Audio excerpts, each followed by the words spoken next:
से दिखाओ। उसकी वजह क्या है वेदास से दिखाओ? क्योंकि सनातन धर्म के अंदर या हिंदू धर्म के अंदर आसान लफ्जों में समझने के लिए वेदास जो है वो टॉप अथॉरिटी की किताब समझी जाती है। अब हम समझते हैं कि हिंदुओं की किताबें तकसीम कैसे होती हैं, पहले इसको समझ लेते हैं। क्योंकि मैंने कई लोगों को देखा है कि वो जब रेफरेंस दे रहे होते हैं तो वो ये भूल जाते हैं कि आया ये वेदास का रेफरेंस है।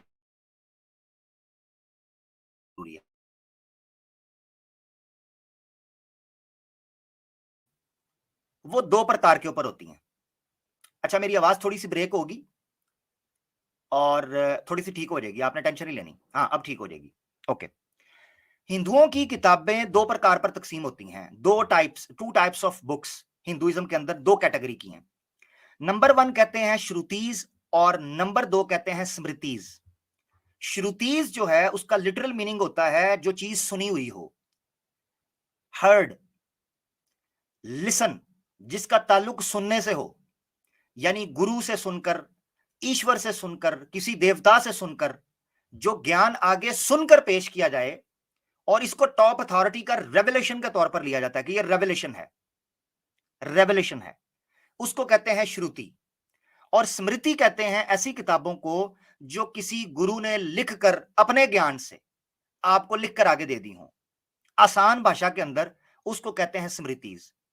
कई लोगों को याद नहीं होगा तो मैं उनको एक निशानी दे देता हूं, क्योंकि जब मुझे याद नहीं होती थी कि स्मृतिज और श्रुतिज में फर्क कैसे है और श्रुतिज क्या होती हैं और स्मृतिज क्या होती हैं, तो मैं उसको एक निशानी से याद रखता था। एक किताब का रेफरेंस हम बहुत ज्यादा देते हैं जिसको कहते हैं मनुस्मृति, आपने सुना होगा मनुस्मृति। अब उसके आगे लिखा होता है स्मृति। इसका मतलब यह है कि ये उन कैटेगरीज में से हैं जो सेकंड कैटेगरी की किताबें हैं। इसको आसान लफ्जों में मुसलमानों के लिए मैं यूं बताऊं कि जैसे मुसलमानों को जब हम कहते हैं कि हमारी बेसिक किताबें कौन सी हैं, तो हम कहते हैं कुरान और हदीस, ठीक है। इसी तरीके से सनातन धर्म के अंदर दो प्रकार पर किताबें तकसीम होती हैं, एक होती हैं श्रुतिज और एक होती हैं स्मृतिज। ये मैं आपको समझाने के लिए कह रहा हूं, ये मत समझिएगा कि बिल्कुल ऐसी ही होती हैं, नहीं नहीं नहीं, वो एक अलग बहस है कि हदीसें कैसे काम करती हैं और स्मृतिज कैसे काम करती हैं, अलग चैप्टर है। तो जिस तरह कुरान और हदीस आपको समझ आते हैं, इसी तरीके से आपको श्रुतिज और स्मृतिज आपको याद आ जाती हैं। तो श्रुतिज वो किताबें हो गई जो सुनी हुई, और स्मृतिज वो किताबें हो गई जो लिखवाई हुई या आपको किसी गुरु ने याद करवा दी या आपको बता दी या आपको लिखवा दी, अपने ज्ञान से आपको बता दी, उनको कह देते हैं स्मृतिज। ये दो प्रकार पर किताबें तकसीम हो गई। अब आपको मैं डायग्राम दिखाता हूं आपकी स्क्रीन के ऊपर, ताकि आपको मजीद वाजे हो सके कि किताबें किस प्रकार काम करती हैं। ये आपके सामने एक डायग्राम है, ये आपको गूगल से किसी जगह से भी मिल जाएगी, सिंपल है। हिंदू स्क्रिप्चर्स सबसे पहले टॉप पे आती हैं श्रुतिज। श्रुतिज में क्या आ जाती हैं? ऋग्वेद, यजुर्वेद, सामवेद और अथर्वा वेद, यानी वेदास जो हैं वो श्रुति के अंदर आती हैं। इन वेदास के डिटेल अंदर, इन्हीं श्रुतिज के अंदर तीन प्रकार की किताबें, तीन तरह की किताबें आपको दिखाई देती हैं जो इसी वेदास के अंदर होती हैं। यानी हर वेदा के अंदर आपको आर्यनिकास या समिथास या ब्राह्मणास, ये तीन किस्म की चीजें मिलेंगी। मैंने कुछ दिन पहले एक दफा बात की थी, मैंने आपको बताया था जो वेदास हैं अकॉर्डिंग टू स्वामी दयानंद सरस्वती, सत्यार्थ प्रकाश के मुताबिक वेदास के अंदर चार किस्म के टॉपिक्स बयान किए जाते हैं, चार कैटेगरीज के टॉपिक्स, ठीक है, टॉपिक सब्जेक्ट्स। नंबर 1 विज्ञान कांड, यानी इल्म इलाही, मार्फत का इल्म, थियोलॉजी का इल्म, अल्लाह का इल्म, ईश्वर का इल्म, खुदा का इल्म, खालिक का इल्म, उसको विज्ञान कांड कह लें। दूसरा आ जाता है उपासना कांड, यानी रिचुअल्स और इबादत करने का तरीका, पूजा करने के तरीके के बारे में, उपासना कांड। तीसरा आ जाता है कर्म कांड, सोसाइटी के अंदर कैसे रहना है, सजाओं के, शादी ब्याह के, दूसरे तीसरे मामला, कर्म कांड, कर्म कैसे करना है, प्रैक्टिस कैसे करनी है। और चौथा आ जाता है ज्ञान कांड, यानी नॉलेज के बारे में, मेडिसिन के बारे में, मेडिटेशन के बारे में, फूड्स के, यानी इस तरह की चीजों के बारे में आपको ज्ञान वगैरह मिल जाएगा। ये चार किस्म की आपको सब्जेक्ट्स मिलेंगे वेदास के ऊपर, ठीक है। उपनिषद जो हैं इनके अंडर कैटेगरी के अंदर आते हैं। बाज लोग उपनिषद को अलग एक किताब के तौर पर लेते हैं और बाज कहते हैं कि ये वेदास की यानी श्रुतिस के अंडर उनकी कमेंट्री है।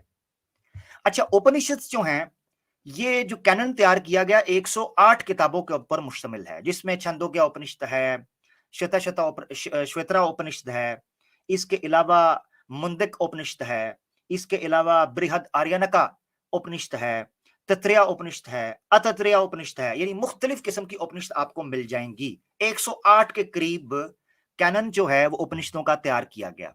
ये भी श्रुति की कैटेगरी के अंदर आपको दिखाई देती हैं, ज्यादातर उसको उसी कमेंट्री के तौर पर लेते हैं। आगे आप नीचे देख रहे हैं श्रुत स्मृतिज आपको नजर आ रही हैं, स्मृतिज। ये आप कैटेगरी देख लें, पुराणाज है, अग्नाज है, शास्त्राज है, दराशास्त्राज, वेदानीस, उपवेद, ठीक है, इसके अंदर आया था। इसको मैं आपको समझा देता हूं क्या है। स्मृतिज के अंदर नंबर 1 पे पुराणाज, नंबर 2 के ऊपर आपके जनाब इतिहास आ गया, और आपकी दूसरी महाभारत वगैरह किताबें आ गई। इतिहास के अंदर महाभारत आ गई, वाल्मीकि रामायण आ गई। पुराणाज में जैसे आपके सामने आ गई विष्णु पुराण है, शिव पुराण है, कर्म पुराण है, स्कंद पुराण है, भगवत पुराण है, ब्रह्मांड पुराण है, ठीक है, और श्रीमद भागवतम जो भागवता पुराण वो भी उसके अंदर आ जाता है। पुराणाज है, शतपथ ब्राह्मण, ब्राह्मणाज भी उसके अंदर, यानी ब्राह्मणाज की भी एक फिर कैटेगरी है, वो भी स्मृति के अंदर आ जाती है। मनुस्मृति भी स्मृति की कैटेगरी के अंदर आती है। महाभारत भी स्मृति की कैटेगरी, इतिहास के अंदर आ जाती है, ठीक है। और महाभारत से फिर फूट कर निकलता है एक पूरा अध्याय जिसको भगवत गीता, श्रीमद भगवत गीता कहते हैं। ये महाभारत की कैटेगरी में आता है, यानी इतिहास की कैटेगरी के अंदर आता है, मगर चूंकि उसमें स्पिरिचुअलिटी से बहुत लिंक्ड बातें की गई हैं, वहां पर वो आता है। नीचे कुछ लिख रहे हैं गरुड़ा पुराण, गरुड़ा पुराण भी उसके अंदर आता है, गरुड़ा पुराण भी पुराणास के अंदर आ जाता है। अच्छा, इसमें मंत्रों की किस तरीके से तकसीम होती है, ठीक है जी, मंत्रास की, ये भी बड़ा इंपॉर्टेंट है। जो सब्जेक्ट सामने रखे गए, जिस तरह कुरान के अंदर, मैं अब आपको मिसाल के तौर पर समझा देता हूं, जिस तरह कुरान के अंदर 2 तरह की आयात पाई जाती हैं, एक है मुहकमात और एक है मुतशाबिहात, मुहकमात और मुतशाबिहात। इसी तरह वेदास के अंदर भी 2 किस्म के मंत्रास पाए जाते हैं, दो तरह के मंत्रास हैं। एक को बोल देते हैं मंत्र श्रुति, और एक को बोलते हैं तंत्र श्रुति। इस तरह भी तकसीम किया जाता है।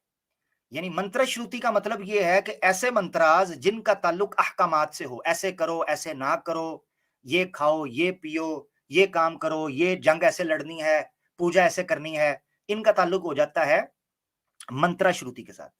तंत्र श्रुति जो है ये बेसिकली एसोटोरिक टर्म है, जिसका मतलब बातनियत से होता है, मुतशाबिहात। जैसे आमतौर पर इस्लाम के मानने वालों ने लिबादा ओढ़कर एसोटोरिक्सिज्म की बात की, बातनियत की बात की, यानी कुरान के भी बातनी माना हो सकते हैं। इसी तरीके से उन्होंने ये कहना शुरू कर दिया कि वेदास के एक तो जाहिरी लिटरल मीनिंग है ना, लिटरल सामने नजर आते हैं, और एक इसके अंदर छुपे हुए मीनिंग है।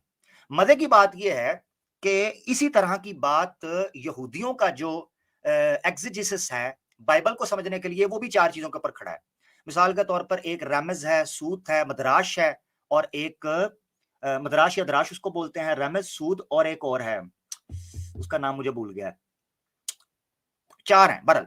उसमें एक को आप बोलते हैं एसोटोरिक इल्म मानते हैं कि यानी जिसके अंदर हिडन मीनिंग्स होते हैं, यानी तालमूद के अंदर डी कोड करना, डीप जाके। तो बेसिकली वेदास के हवाले से भी ये कहा जाता है कि इसके अंदर कुछ डी कोड करने के लिए भी चीजें हैं, एसोटोरिक बातनियत का इल्म भी है, ठीक है, इसको मान लेते हैं। अच्छा, ये हो गई बुनियाद, आपने अब समझ ली। तो बुनियादी तो यानी मैंने जो आपको तंत्र श्रुति के बारे में बताया, उसमें फिर तंत्रा, मंत्रा, यंत्रा और कलदुवानी, इस तरह करके भी कुछ टर्म्स बोलते हैं। वो अभी डिटेल में जब हम आगे जाएंगे आपको समझाएंगे कि तंत्रा, मंत्रा, यंत्रा में क्या फर्क है और ये दूसरा क्या। अभी मैं बता रहा हूं बुक्स कैसे डिवाइड होती हैं, बुक्स की डिवीजन कैसे होती है, ठीक है, तो ये समझना बड़ा जरूरी है। अच्छा, जब आपने बुक्स को समझ लिया तो इसमें टॉप पर आएंगी श्रुतिज, और श्रुतिज के ऊपर टॉप पे आएंगी वेदास, और वेदास के ऊपर जो टॉप पे आता है उसको कहते हैं ऋग्वेदा। ठीक हो गया।